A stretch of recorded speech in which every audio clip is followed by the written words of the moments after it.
Unstoppable! Hulk smash!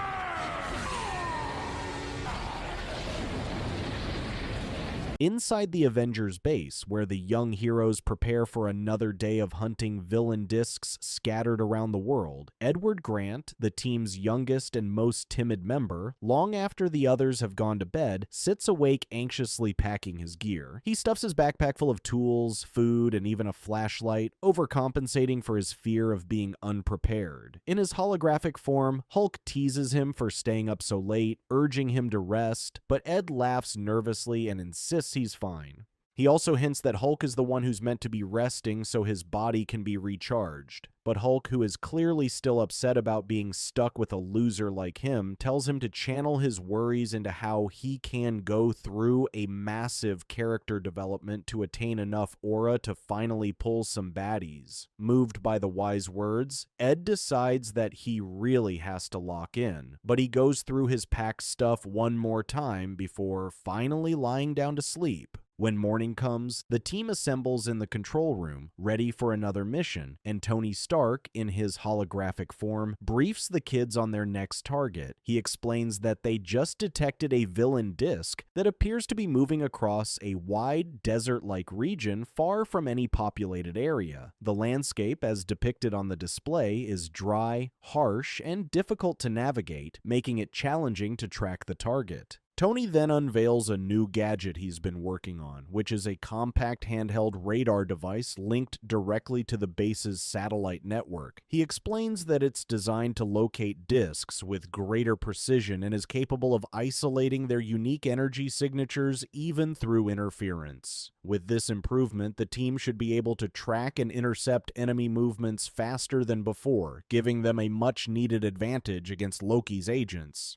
As Tony finishes his explanation, Ms. Pepper enters the control room carrying a small case filled with additional support gear. She joins the briefing and reminds the kids to stay cautious, emphasizing that teamwork and coordination with their assigned heroes are just as important as any new equipment. She then hands out the upgraded gadgets, explaining their use and ensuring everyone knows how to operate them in the field. The young team listens closely as the holograms of the Avengers appear one by one, each giving a short rundown of the mission objectives and offering words of motivation. Their mission to desecure the rogue disc then begins, and the team boards a Stark Industries jet and heads out. When they arrive at the scene, the atmosphere is freaking hot, but not nearly as hot as you, bro. No diddy. Moving through the massive scrapyard filled with old planes and metallic debris, Ed realizes that although he had spent the whole night preparing, his peanut-sized brain still couldn't anticipate the kind of weather they'd meet. As a result, he ends up stuck with a bag full of unnecessary equipment while struggling to keep up with the rest. While he laments with the other boys who are also clearly struggling with the weather conditions, Jessica, who had come prepared, disses them, calling them a bunch of airheads, and Wasp, her Avenger pair, supports her.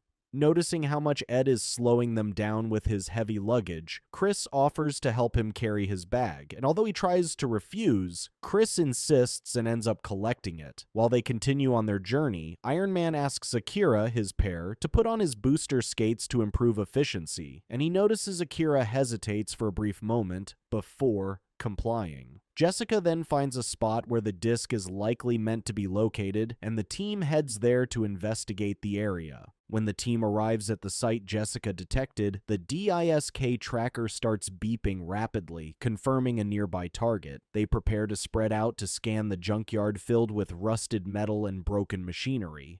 But before they can begin searching, Ms. Pepper calls through the communicator, warning that the DISK's signal is now moving fast, hinting that someone else in the area already has it.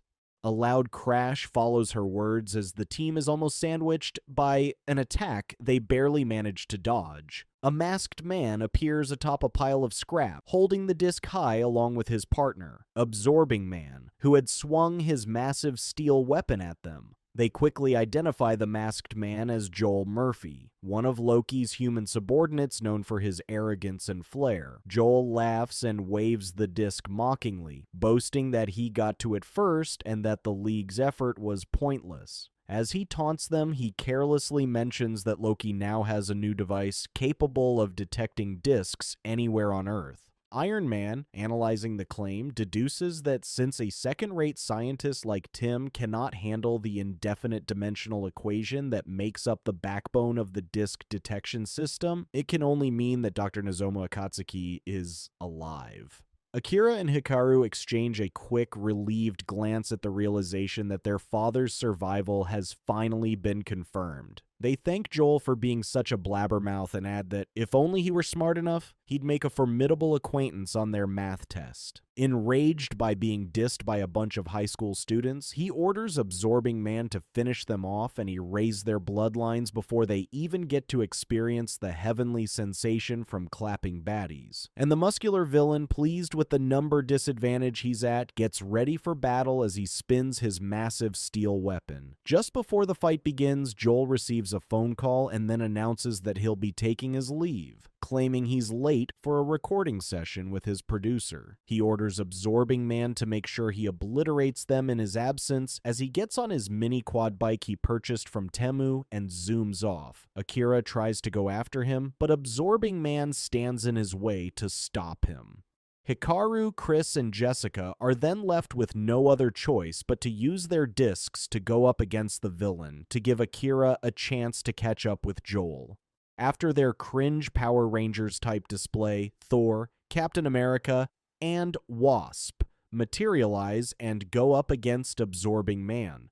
Hulk, on the other hand, is pissed at Ed for not bringing him out and giving him a chance to shine as well. Wasp charges at Absorbing Man, unleashing a barrage of her Wasp Sting blasts. The shots hit their mark, but the villain barely flinches. Absorbing Man, just like his name implies, had reached for a nearby steel material and absorbed its metallic properties, giving his skin the texture and durability of the material and making Wasp's energy attacks light work. Thor steps in next, raising his hammer and calling down a powerful bolt of lightning.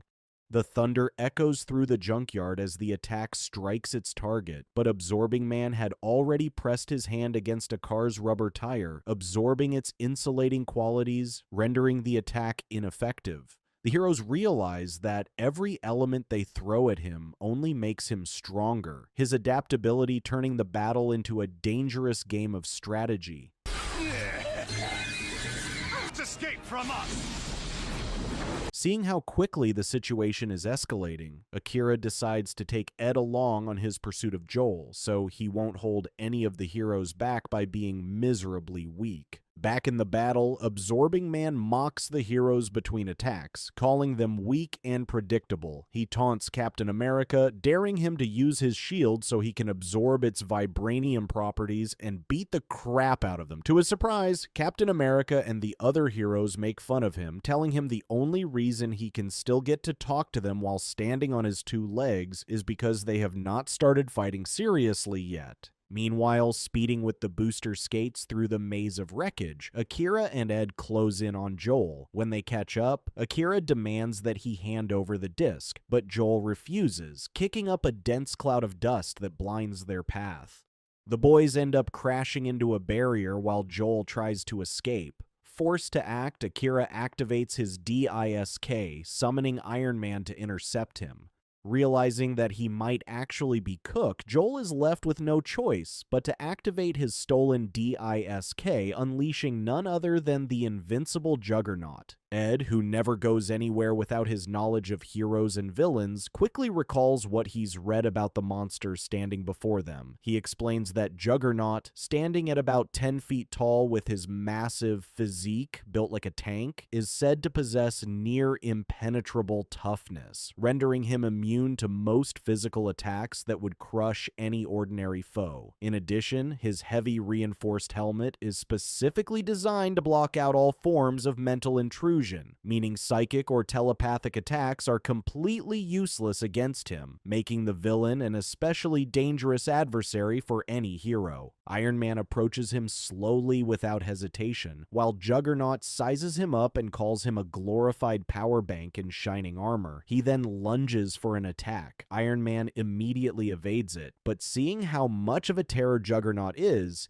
He signals to Akira, making it clear he would need external power. Responding instantly, Akira activates a small booster device designed earlier by the team to augment an Avengers suit temporarily, and a surge of energy gets into Iron Man's armor. With that support, he unleashes a concentrated beam of energy that completely knocks the giant off his feet. It creates a crucial breathing space.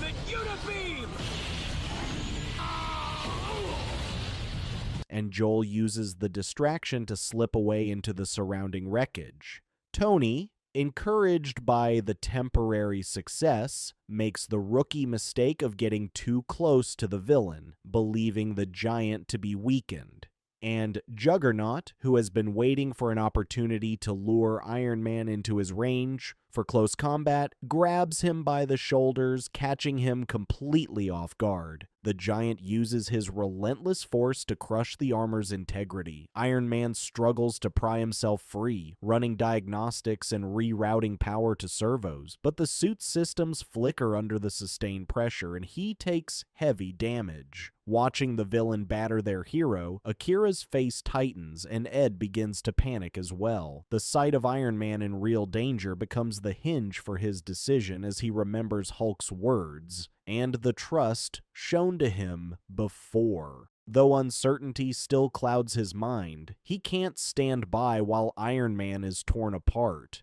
Ed raises Hulk's DISK and calls the D-Smash command, and in an eruption of green light, Hulk appears. He charges straight at Juggernaut and meets the assault head-on. Tossing the armored hero aside, Juggernaut braces for Hulk's impact, and the two collide with an incredible force. Akira then immediately summons Iron Man back so he can recharge his body, leaving the fate of the battle to the green monster. Juggernaut is impressed to see another entity capable of mirroring his strength, but he still roasts Hulk, calling him a distant cousin of Shrek with less charm. Hearing this, Hulk, who has already been having a bad day being paired up with the loser kid, gets more enraged as he lunges into the sky and uses his signature Hulk smash move to land a clean blow on Juggernaut's head. Surprisingly, even his helmet could not shield him from the impact. Juggernaut passes out immediately.